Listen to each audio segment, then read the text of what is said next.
This is a concise video about Parks on the Air, or POTA, and specifically about how to do POTA with CW or Morse code. By the end of this video, you'll have a good general overview of POTA, including all the ins and outs to be able to have fun with POTA yourself.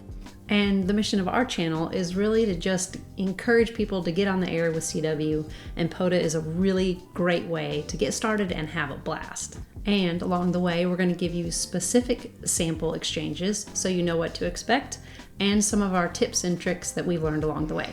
Parks on the Air is basically a way to be able to gamify getting to go outdoors and play radio. So the goal is you want to get at least 10 contacts from anywhere, and you get to post yourself on a website so that other people know where to find you and when to find you and what frequency. And so you have a lot more people coming and trying to contact you than you would if you just went outside to play radio alone. There's two terms you really kind of need to know. The first is an activator, who is the person that actually goes to the park. They take their gear and set up at a park. The other is the hunter. So that can be anybody, anywhere that is trying to make contact with the activator at the park. Yeah, and they're both very important. If nobody was going to the park to go play radio outdoors, then there wouldn't be POTA in the first place. But without the hunters, there'd be no way to be able to activate. Yeah. And the vast majority of people who enjoy POTA are the hunters, and we really appreciate the hunters when we're out at a park and we're activating. Yes. Why is POTA so fun? And specifically hunting. So as a hunter, it's a very short CW exchange. So if you're just getting started in CW, it's a great way to just get on the air and get comfortable. As an activator, it gives you an excuse to be able to go outside and be able to play radio, get to go to beautiful locations and go check out things that you otherwise wouldn't go do. Gives you an excuse to play with QRP low power radios and practice setting up antennas outdoors and experimenting and testing different kinds of antennas. Now, a really quick overview of how to do POTA. As a hunter, it's really easy. You just go to the POTA website, which is pota.app, and it lists all the different people that are currently active at a park or have been active recently. If you know what band that you're going to work, you can select the band and you can select the mode. You can do POTA through CW like we're talking about today, but you can also do it by voice and even the digital modes. Of course, you want to pick CW because that's the best mode. The next thing is you want to actually go to the frequency and listen to the hunters exchange. Hopefully you can hear the activator and a couple hunters. Just kind of get a feel for the rhythm, how fast they're going, and what they're sending and what the other hunters are sending, because it'll help you when you're ready to go. And again, the vast majority of people who do POTA are hunters, and so it really is as simple as that. You don't have to submit a log, anything like that. But if you do decide that you want to activate and you're ready to activate, on the POTA website, there's a map. And if you bring up the map and you allow your location, basically all of the little yellow dots are POTA locations. And so it gives you a sense of what your options are of where you can go and where you can go activate.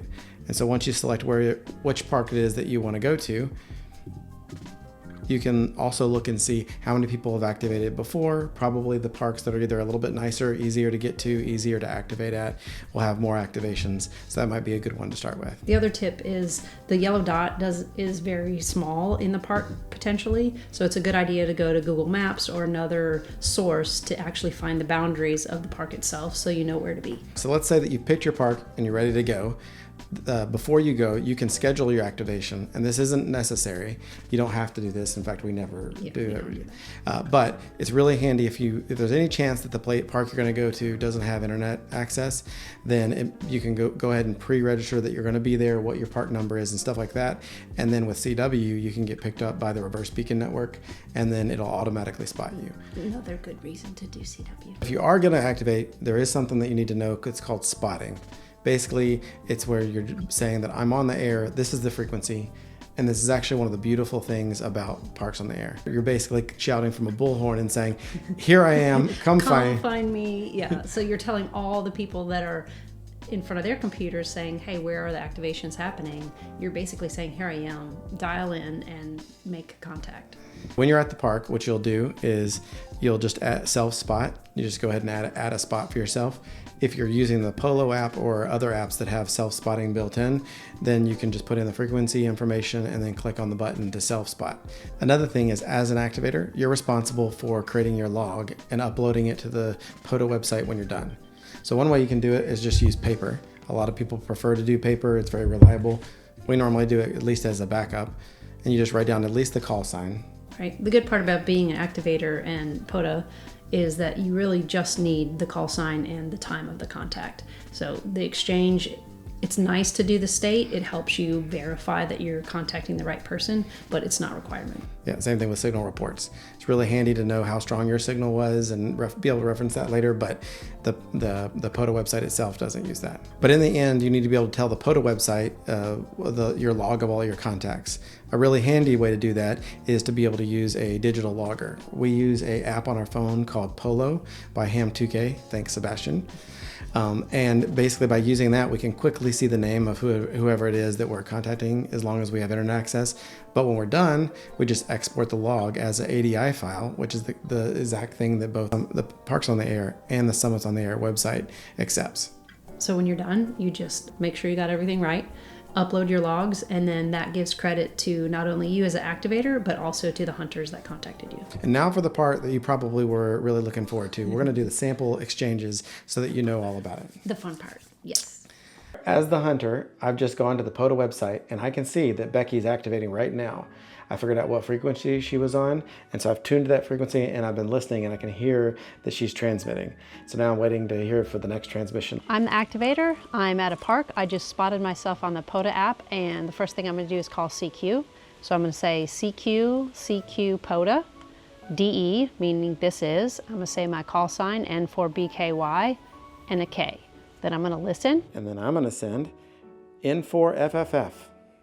I heard something. N4 question mark. N4FFF. N4FFF. Good. So I got it. So I'm going to send back N4FFF. Thank you. Good afternoon. You are 599 Alabama BK. So she heard me. So now I need to send her just kind of the same thing back, a signal report and a state.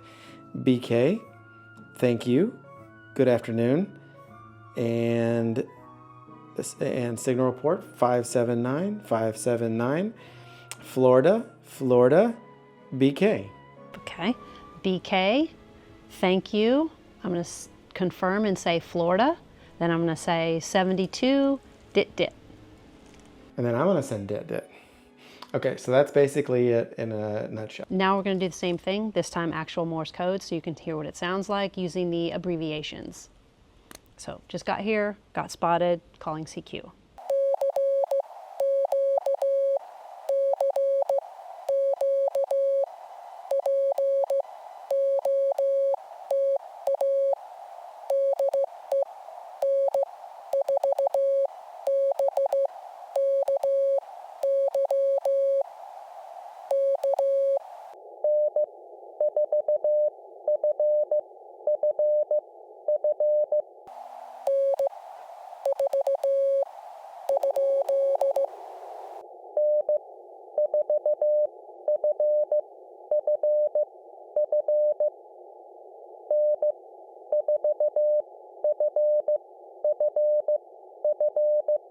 Got it.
That's And it. I got him.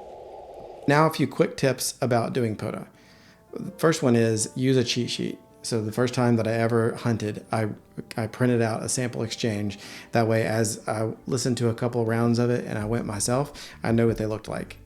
And then the first time that we activated, the same thing. We printed it off and we referenced that while we were activating. And so I'll put a link in the description below for a sample of CW exchange that you can print if you want and use that for your first hunts or activations. If you do signal reports, that's great also.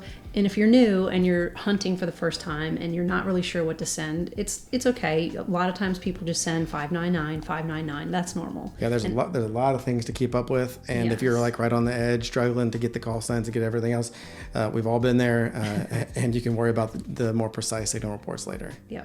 When you get more comfortable, you kind of do what Michael helped me do. And it said kind of a small, medium, large. And if it's a little bit hard to hear, maybe you send a 539. If it's a little bit easier, a 559. And if it's booming in your ear, 599. So just kind of as you get more experience, you'll start making those signal reports a little more concise. And every activator kind of has their own style or pattern. So as a hunter, it might be a good idea to just listen to a couple rounds of it. And that way you know kind of what speed they go, whether they give the signal reports twice, whether they even give a signal report at all, and that kind of thing.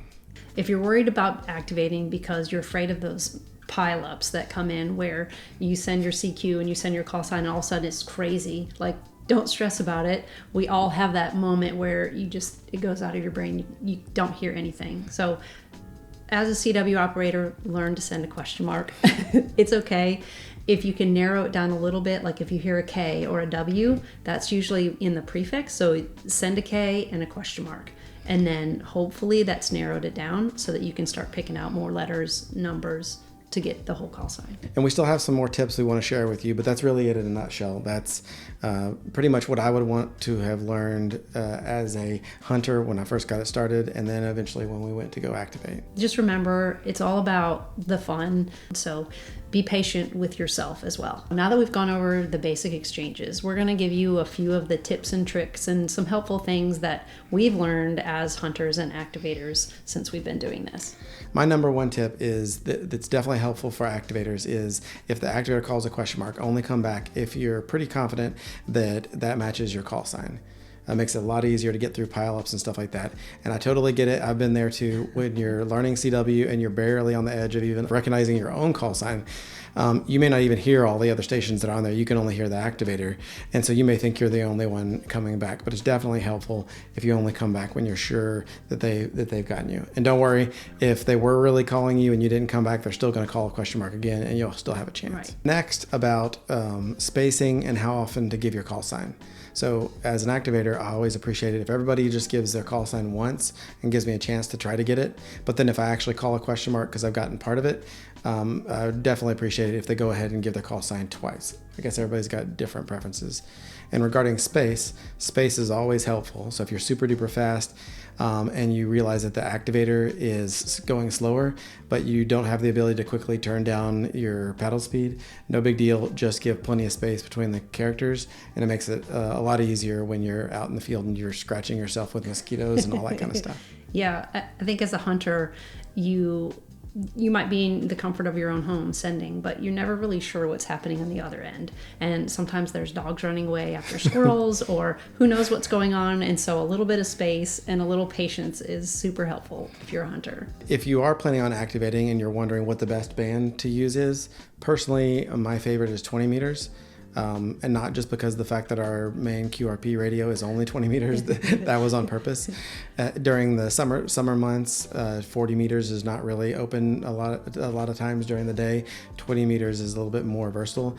And when you're going out and going portable and setting up your antenna every time, 20 meters seems to be a good sweet spot where not too high up in a branch, not too hard to set up, and also maximizes the number of people that can be your hunter. Or if you're the one that has to set everything up, it's a little easier. So another thing we like to think about when we're at a park is it is a public place, and we want to be good advocates for ham radio and CW. So, if someone comes up and asks you if you have time, tell them what you're doing, leave no trace, make sure you pick up all your stuff and leave it better than you got there. Yeah, I've really enjoyed a lot of the conversation we've had as people come up and they're like, what is that? Maybe they think that Morse code is a thing that never is used before, and being able to say that, no, not only do people use it, but there's growing interest in it, and it's a really, really fun hobby. Yeah, we had one one lady, and she's like, "Can you send pictures with that?" Our answer was actually it's texting. Yes. It's like texting before texting. And last I would say is don't overcomplicate it. In one of our recent videos, we went to Chihia State Park, and you can see in that video we were at the very top, and all we did is just get this little antenna and using our hand put it up into a tree branch. Yep. Both of us made like 30 something contacts with a little QRP radio. I find it fascinating to think about antennas and efficiencies and all that kind of stuff, but just getting out there and doing anything and having fun and not overcomplicating it. If you want to see some full POTA sample activations, we try to post an activation once a week, so you can go in and see what an entire activation looks like, what gear we use, how we set up, how long it takes, the craziness that sometimes happens. You just never know, but we have a really great time. Yep, POTA on. POTA. If you found this video interesting, please subscribe. It really, really, really helps. I'm Mike, N for FFF. And I'm Becky, N for BKY. And almost everything on our channel is about having fun with CW and amateur radio.